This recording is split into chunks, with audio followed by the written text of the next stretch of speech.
You are looking at Julian's pronunciation guide, where we look at how to pronounce better some of the most mispronounced words in the world, like this other curious word. But how do you say what you're looking for today? Let's learn how to pronounce this word in English. The vindication of divine providence in view of the existence of evil. If you want to learn more biblical names, make sure to stay tuned. Theodicy. Theodicy. The stress goes on the O syllable. Theodicy. Let's learn how to pronounce this word in English. The vindication of divine providence in view of the existence of evil. If you want to learn more biblical names, make sure to stay tuned.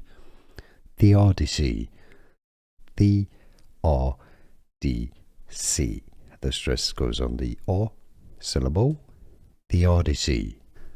Here are more videos on how to pronounce more confusing words and names too many mispronounced. Like this video if you found it useful. I appreciate your support. I'll see you soon and thanks for watching.